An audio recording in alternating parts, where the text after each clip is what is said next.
Would I be the a-hole for possibly kicking out a family from a home that was illegally sold to them? My father passed away a few years ago, and my adopted mom's, who is old and has dementia, relatives sold my father's and mom's house for half of the value with everything inside in a rush sale. I did not know the law at that time, and was told by my mom's relatives that my father had no will, so everything automatically went to my mom and her family. I came across an article that in that country, that's when a person dies without a will, their heirs/children automatically inherit the estate. The estate cannot be sold without all heirs agreeing. If it is sold, the sale will be void. I have contacted a lawyer and it was true. I can get the house back by simply showing my birth certificate. Also, because my mom has dementia, she is not capable of doing a sale.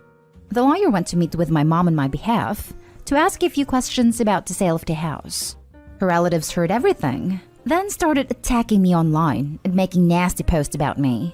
How I was going to kick a family out of a house because of pure greed, and that I already have a house in USA, and I'm greedy to have another house. They threaten that they will get the new owners to sue me, etc. My mom's relatives don't work and use the money of the sale of the house for their own benefit. So not only will they have to return all the money, the new owners of the house will now have to look for somewhere else to live, which they can no longer afford a house because the house was sold for half of the market value. And that is what they will be getting back. Would I be the a-hole for possibly kicking them out? Now for the top comments. Not the a-hole. You're a victim here too. Your mom's family not only lied to you, but they sold and profited from something that was rightfully yours. All you were doing is undoing something that should never have been done in the first place. It's unfortunate this family will lose their home, but this is not your fault. Edit, mom's family are the a-holes, not Opie's mom. The family who bought it cannot claim to be an innocent buyer, because what they paid for was half of the value of the house. It was also not done with a proper agent, just mom's relatives. So at the same time, I think the family who bought it should have known something fishy was going on. I completely agree with you. The sale would have been full of red flags. Yet the buyer chose to ignore every one of them and go ahead with the purchase. It's the age-old saying, if it seems too good to be true, it probably is. They should have done their research and protected themselves by insisting on going through the proper channels. Shockingly, this kind of stuff happens all the time. I used to do proper management, and there would constantly be people renting houses where the landlords are in the process of getting evicted and don't tell the tenants. Wild. Not the a-hole. If it is me, I would proceed to claim back that house, and at the same time, together with that family, sue the relatives for fraud. They have to pay back that family the money and also compensation. I don't think it would be a good idea to team up with the buyers. They bought a house for half market value from family friends without a real estate agent or any other good faith attempts to follow any real regulations in relation to the sale. This would have otherwise been uncovered before sale went through. Yes, if they have evidence, they were acting in some good faith, but I doubt it. They should absolutely also sue the family who sold it to them. I just don't think Opie should join them. Opie should absolutely take them to the cleaners for emotional damages and any and all needed repairs to the house. As they legally sold all their stuff as well, there should be compensation for that too. If someone stole a wedding ring, then it was sold and turned up on someone else's finger, should it not be returned to the original person? Not the a-hole. Stolen goods are always returned to the rightful owner. Added to add, help the family sue your relatives. They stole from your mother as well, and you should make sure they pay for that. Next story. Am I the a-hole for refusing to give my grandfather's flute to my stepsister? My 14 female paternal grandfather, 77 male, recently passed away. He left me a flute and 50,000 rupees in his will. He left my stepsister, 16 female, 75,000 rupees. My grandfather and I were very close, whereas my stepsister and him barely spoke. The flute is very meaningful to him and to me, as he has been playing it since he was 12, and he started teaching me how to play it when I was 4. This flute is a family heirloom from the 1400s, and it was apparently gifted to my family by a South Indian king, so it is very important to my family. My stepsister is mad that he gave the flute to me instead of her, even though she doesn't play the flute. She received more money than I did, and she wasn't close to my grandfather. She told me that she would give me 25,000 rupees for the flute, but I refused as it is a very sentimental item and I hope to pass it on to a daughter/son of my own someday. My stepsister started crying, called me a selfish witch and told me to piss off. Am I the a-hole? Edit. Just to clarify, she and her mother have been living with us since August of last year, and her mother married my father in January of this year. My grandfather passed away in April. The flute is made of bamboo, and it works perfectly well. It is a traditional Hindu flute. It has a carved peacock feather design. Not the a-hole.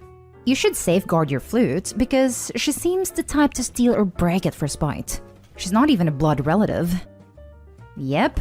Lock it up in a safe deposit box if you can. I've read too many posts of family members not getting to use some other family member's possession and then taking it. Or put it in a museum on loan. Still belongs to OP, but it's safe as hell and can be admired. Not a a-hole. Wills exist to ensure that assets and belongings go to who they're intended to. Your sister should respect your grandfather's final wishes. She is being selfish. And given the history of the flute and her lack of sentimental attachment to it, she will likely sell it, and for much more than she's offering you. Make sure that you have it appraised, insured, keep it locked away in your home, and of course, play it in honor of your grandfather's memory. Not the a-hole. You are definitely not the a-hole. OP, you should safeguard your flute. Is there any adult in your maternal or paternal side who would side with you? Stepsister is acting way too entitled, and I'm worried she may try to steal or break the flute. My dad and grandmother are siding with me, and they're trying to fix the situation. How is your dad's wife handling it? My dad's wife is trying to reason with my stepsister.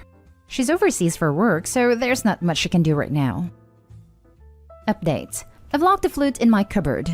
I'm not going to keep it in a safety deposit box because I play it often. Update 2. I'm going to ask my dad if I can keep it in a safety deposit box. Thank you all so much for the advice. I really appreciate it. Next story is titled, Am I the a-hole for ruining my sister's vacation by not going to Hawaii? I, 24 female, live in California, while my sister, 29 female, lives overseas. She loves to travel and also loves California, so she's been dying to come here for the past year. She's finally coming here in June. This will be the first time I've seen her, and hell, even talked to her, since December 2018. On that note, I don't really get along with her, and I'm not super excited she's coming here. Growing up with her was hell, because she always demanded things go her way, and would have screaming fits, even in her 20s, unless we do things her way. From a young age, I was in charge of micromanaging everything to make sure everything's well for her, and it was exhausting.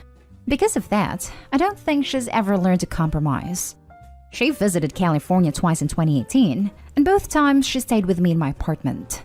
And it was complete hell. She treated me like I was a guest in my own apartment, insulted me and my friends multiple times, would have fits if I didn't want to do something she wanted to. She also borrowed my car and put 1,000 miles on it in 2 weeks, put 87 when it needed 89, and went through a toll road without telling me, so I had to pay the penalties. It was complete hell having her over. She was supposed to visit in June 2019 for my college graduation, but cancelled after I told her she couldn't use my car. Anyway, I'm already getting in trouble by my parents for not letting her stay in my apartment or use my car while she's here in June. They're trying to say that it's been a rough year for her, spousal issues and custody drama, and she deserves a break. I'm finally standing my ground and saying no. She texted me asking if I could go to Hawaii with her or San Francisco, and I told her no. Not only do I not want to take time off of work for her, I'd rather spend my time off with my boyfriend or friends. But because last time I took a trip with her, she promised to split the hotel room, and I ended up paying the full price of the trip. Both her and my parents are calling me an a-hole for not wanting to go with her to Hawaii or another trip. I still don't want to go, but maybe I'm being insensitive to everything she's been through. I just know it'll be drama if I go. Now for the comments. Not the a-hole. I tell your sister and parents that you've spent enough effort in the past trying to play hostess to your sister, and you seem to have never lived up to her standards, so you'll pass on yet another opportunity to let her down. If your parents are so concerned about you providing sister with a quality experience, then maybe they should insert themselves into the situation and take care of it all themselves. It sounds like they like her more than you, or you wouldn't have had such a bad childhood/life. Sorry, not sorry. No parent is a good one if they let a child grow up like they let her and force it on you. Agreed. And this might be a low blow. But if she's never learned how to compromise, throw tantrums and basically rock the boat until she gets her way, I wonder why she currently has marriage issues. Time for Opie's sister to finally grow up. Not Dayhall. Not Dayhall. Your sister is really toxic, and your parents are enablers for her behavior. Since she is a hassle, you should tell her that you can go on the trip if your sister pays you $20,000 up front of whatever she owes you for your stress. Or, if you want a slightly gentler approach, calculate how much she owes you for the previous hotel room, petrol, wear and tear, tolls and penalties, room and board at your apartment, any lunches, etc. you paid for, and give her the bill. You'll go on holiday with her when that's paid, plus the future holidays. But still don't go. You don't have to hang out with someone you don't like just because they are family. Don't be an a-hole to yourself. Not an a-hole. Ask yourself, why is it she doesn't have any of her own friends that would love to go to Hawaii with her? Why is it always you that has to deal with her? I'd say your parents knew from a young age she'd struggle without siblings, and think simply because you're born to the same people you should stick by her no matter what. Your sister and her happiness isn't your responsibility. So don't feel like you should be pressured into being miserable so she can be happy. I mean, she has friends, but she lives like thousands of miles away. We're also from the Middle East, where women need guardians, father or husbands regardless of age, permission to travel, and not a lot of people's fathers/husbands allow them. But yeah, I don't know if she doesn't like to travel with them because she can't bully them to do whatever she wants like she does to me. Now for the last story. Am I the a-hole for not paying for completed services I didn't ask for? Lawn care. I woke up this morning to the wonderful sound of a lawnmower and cleanup being done. Living in a residential neighborhood, I didn't think anything of it. I rolled over and tried to go back to sleep. About 20 minutes later, I hear my doorbell ring, so check my camera and there's an individual at the door. I figure it's the guy asking adjacent neighbors if they would like services done, as is pretty common, and I go downstairs to speak to him. When I open the door, he says good morning, and then lets me know that it was a little less work than he coded, so it would be $40 and not the $50. And as soon as I open the gate, they could start on the back. In my confusion, I step outside, and sure enough my front lawn was mowed, edged, and cleaned up.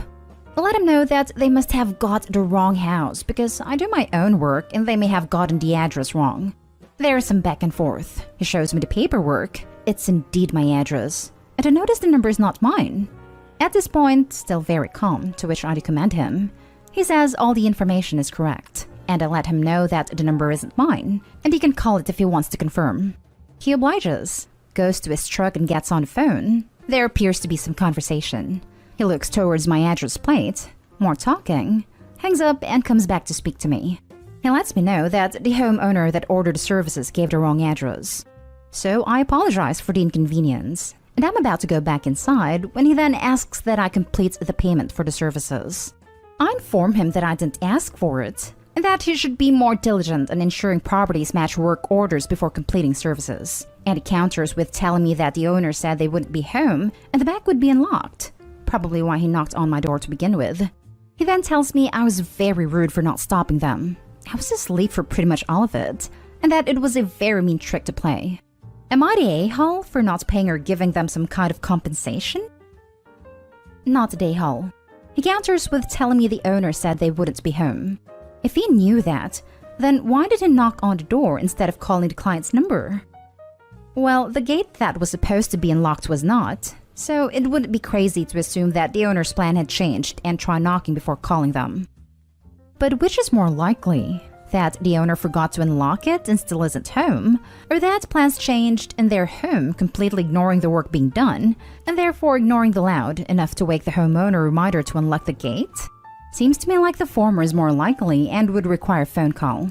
Not saying it's absolutely a scam, just that it doesn't add up logically and smells kind of fishy. Not the a-hole. Tell them to go after the person who actually ordered the services for payment. Right? Go do the job you meant to do, and then charge the extra to the actual customer for the screw-up. Or just swallow it and charge no one for the screw-up. Not the a-hole. At this point, his next move should have been to wish you a good day, apologize for the confusion, and charge the initial requester double for the duplicate service due to incorrect information.